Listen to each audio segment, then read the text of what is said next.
Hello students, welcome to S class. आज की class है क्लास 10th फिजिक्स, जिसमें आज का चैप्टर कवर करना है हमें लाइट रिफ्लेक्शन एंड रेयरफ्रैक्शन। इस चैप्टर में हम लोग लाइट के बारे में और उसकी प्रॉपर्टीज़ के बारे में जानेंगे।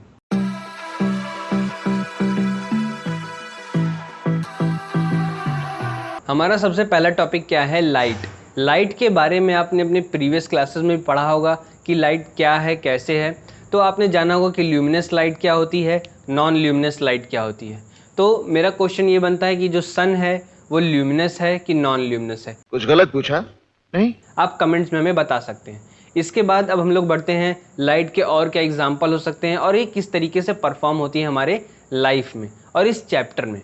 तो लाइट क्या है? सबसे बड़ा एग्जाम्पल है इसका सन। सन क्या करता है? हमें लाइट देता है। वो कैसे लाइट देता है? कोई भी ऑब्जेक्ट देखने में हमें हेल्प होती है उससे। और दूसरा एग्जाम्पल आप ले सकते हैं ट्यूबलाइट, बल्ब।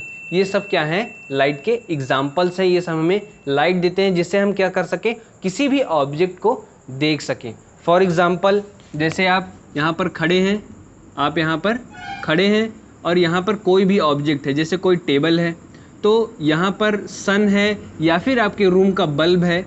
तो जब ये इस पर पड़ेगा, जब इस पर ये लाइट इस पर गिरेगी, फिर उसके बाद तभी आपके आँखों के पास आएगी, तब जाकर के आपको ये ऑब्जेक्ट दिखाई देगा। लाइट की स्पीड आगे हम लोग इसके प्रॉपर्टीज़ में डिस्कस करेंगे, तो इससे आपको लगेगा कि हाँ इसके पास स्पीड है, तभी ये हमें जल्दी दिखाई देता है। और इसके बाद आप जान सकते हैं कि इसमें जो परफॉर्म क्या हो रहा है, इसमें परफॉर्म हो रहा है कि कोई भी लाइट हो अगर, तभी वो हमें दिखाई देगा। मतलब अगर कोई लाइट ना हो तो ऑब्जेक्ट हमें क्या होगा? नहीं दिखाई देगा। लाइट होना ज़रूरी है।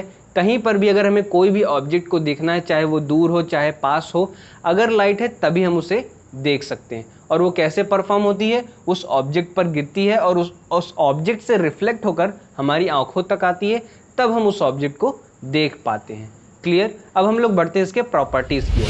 तो अब हम लोग इसके प्रॉपर्टीज़ के बारे में बात कर लेते हैं। लाइट की प्रॉपर्टी क्या होती है? इलेक्ट्रोमैग्नेटिक वेव होती है। लाइट क्या होती है? इलेक्ट्रोमैग्नेटिक वेव होती है। तो इसकी पहली प्रॉपर्टी हो गई।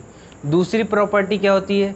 इलेक्ट्रोमैग्नेटिक वेव होने का कारण क्या है? क्योंकि इसको मीडियम की ज़रूरत नहीं पड़ती। मतलब कोई सा भी मीडियम हो, लाइट ट्रैवल कर ले जाएगी। यानी कि वैक्यूम में भी, एयर में भी, लिक्विड में भी, कोई भी मीडियम होगा, लाइट ट्रैवल कर ले जाएगी। तो इसीलिए इसको क्या कहते हैं? इलेक्ट्रोमैग्नेटिक। ठीक है, क्लियर? अब इसके बाद दूसरा पॉइंट इसका क्या बनता है प्रॉपर्टीज़ का, कि जो लाइट है उसका क्या है? डुअल नेचर है। डुअल नेचर कहने का मतलब कैसा? अब जैसे भी पहला नेचर क्या हमने जाना कि अलग अलग मीडियम में वो ट्रैवल कर रही है, तो कैसा है? वो इलेक्ट्रोमैग्नेटिक है। ठीक है, इलेक्ट्रोमैग्नेटिक वेव है। तो पहला नेचर इसका कैसा हो गया? Wave nature. पहला नेचर इसका कैसा हो गया? Wave nature. और दूसरा नेचर इसका कैसा होता है? Particle nature. क्लियर? इस ड्राइंग पर मत जाइएगा, ड्राइंग मेरी अच्छी नहीं है। तो पहला हो गया वेव और दूसरा हो गया पार्टिकल। तो वेव में अभी आपने जाना कि कैसे इस तरीके से वेव फॉर्मेट में वो ट्रैवल कर रही है। पार्टिकल में, पार्टिकल जैसे स्मॉल स्मॉल पार्टिकल्स होते हैं, तो उसमें जब ट्रैवल होता है, मतलब स्ट्रेट लाइन में जब वो ट्रैवल करती है, तो उसका कैसा नेचर होता है? Particle nature. फिर उसके बाद थर्ड पॉइंट क्या बनता है? थर्ड पॉइंट ये बनता है कि जब लाइट क्या होती है, इसकी स्पीड इसकी कितनी होती है। जैसे अभी आपने इससे पहले जाना था कि ये कैसे हो रही है, इस तरीके से फॉर्म कर रही है, मतलब किसी ऑब्जेक्ट पर गिर रही है और फिर उसके बाद आँख तक जा रही है, तो इसमें कितना टाइम लग जाता है, तो इस हिसाब से इसकी स्पीड कितनी होगी। तो इसकी स्पीड होती है 3 × 10⁸ मीटर पर सेकेंड। ये काफ़ी तेज़ है। ठीक है, 3 × 10⁸ मीटर पर सेकेंड। तो ये होती है लाइट की स्पीड। इतनी तेज़ी से लाइट किसी भी ऑब्जेक्ट पर गिरती है, फिर उसके बाद हमारी आंखों तक पहुंचती है, तो हमें वो ऑब्जेक्ट दिखाई दे जाता है। क्लियर? फिर इसके बाद इसका अगला पॉइंट क्या बनता है? अगला पॉइंट ये बनता है, जब लाइट किसी ऑब्जेक्ट पर गिरी तो दो नेचर वहाँ पर बन रहे हैं। पहला कि वहाँ पर क्या हो रहा है? रिफ्लेक्शन हो रहा है। ठीक है, पहला क्या हो रहा है? रिफ्लेक्शन हो रहा है। और दूसरा क्या हो रहा है? रेयरफ्रैक्शन हो रहा है। ठीक है, ओके। तो पहला रिफ्लेक्शन, दूसरा रेयरफ्रैक्शन, ये रेयरफ्रैक्शन। क्लियर? तो रिफ्लेक्शन आपने प्रीवियस क्लास में पढ़ा था कि इसके क्या होते हैं? दो लॉज होते हैं। दो ही होते हैं ना?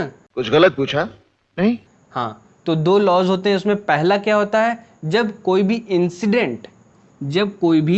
इंसिडेंट रे गिरती है किसी भी ऑब्जेक्ट पर या फिर किसी भी पार्टिकल पर, कह सकते किसी भी पार्टिकल पर या किसी भी ऑब्जेक्ट पर जब इंसिडेंट रे गिरती है तो जो उसकी जो रिफ्लेक्टेड रे होती है दोनों क्या होती है, इक्वल। मतलब कि the angle of incident and the angle of reflection are equal. ये तो पहला लॉ था, क्लियर। दूसरा लॉ क्या था हमारा, रिफ्लेक्शन का, लॉ ऑफ रिफ्लेक्शन का, कि जो इंसिडेंट रे है एंड रिफ्लेक्टेड रे है और जो नॉर्मल, इन दोनों के बीच में जो नॉर्मल बनता है, all are lies on same plane. ये तीनों कहाँ पर रहते हैं, सेम प्लेन पर रहते हैं। तो इसमें क्या होता है, रिफ्लेक्शन शो होता है। तो इस प्रोसेस में तो रिफ्लेक्शन हो गया जब लाइट किसी भी ऑब्जेक्ट पर गिरी।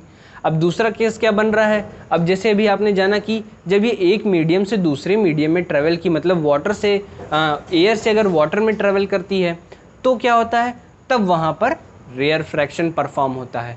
तब उसमें क्या होता है, जैसे ये कोई भी वाटर मीडियम है, क्लियर, ये कोई भी वाटर मीडियम है, लाइट यहाँ से इस पे गिरती है और ये क्या है, मतलब ये बाउंड्री है, दोनों मीडियम की बाउंड्री है, यहाँ से वाटर शुरू हो जाएगा।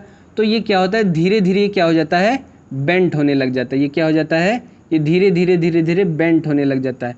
मतलब ये जिस तरीके से जाना चाहिए था ये उस तरीके से ना जा करके ये हल्का हल्का क्या होता है, ऐसे बेंट होने लगता है, क्लियर। तो ये जैसे जैसे बेंट होने लगता है तो इसकी जो रिफ्रैक्टिव इंडेक्स है और जो इसकी रिफ्रैक्टिव इंडेक्स है दोनों में क्या आता है, डिफरेंस आता है, क्लियर। तो इन दोनों में इस तरीके से रिफ्रैक्शन परफॉर्म करता है और इस तरीके से रिफ्लेक्शन परफॉर्म करता है। रिफ्लेक्शन को हम लोग आगे की क्लास में और अच्छे से जानेंगे। लाइट की एक प्रॉपर्टी और है जिसे हम लोग रोज अपने डेली लाइफ में देखते हैं, पर उसे जब लिखना होता है कॉपी में तो भूल जाते हैं। तो आप हमेशा याद रखिए, जब कोई भी ऑब्जेक्ट आप ऐसे लाइट के ऊपर दिखाते हैं, मतलब जब भी कोई ऑब्जेक्ट के ऊपर ऐसे लाइट गिरती है तो पीछे उसका क्या बनता है, आप सभी लोग रोज देख रहे हैं, शेडो बनता है। यानी कि light cast shadow, light cast shadow. तो इसको भी जब आपको एग्जाम्स में लिखना हो तो भूल मत जाइएगा। बहुत ही छोटी सी चीज़ है, रोज आप अपनी लाइफ में इसे देख रहे हैं और जब इसे एग्जाम में लिखना तो आप भूलिए ना और उसे लिखेंगे। आप हमें बता सकते हैं कि आगे की क्लास जो हो वो लेस देन 10 मिनट्स हो या मोर देन 10 मिनट्स हो। नीचे कमेंट सेक्शन में मैं कमेंट कर दूंगा, उस पर आप लाइक करके हमें बता सकते हैं कि लेस देन 10 मिनट्स की क्लास हो या मोर देन 10 मिनट्स की क्लास हो। आप उस पर सिर्फ लाइक करके बता सकते हैं। और अगर आपको ये क्लास अच्छी लगी हो, आपका इसमें कुछ फ़ायदा हुआ, आपको कुछ समझ में आया हो, तो आप इसे ज़रूर लाइक करें। अपने डाउट्स आप कमेंट्स में पूछ सकते हैं। आगे आने वाली क्लास के लिए आप चैनल को सब्सक्राइब करें, बेल आइकन पर ऑल क्लिक करने से अपडेट आपको सबसे पहले मिलेगी। Thank you.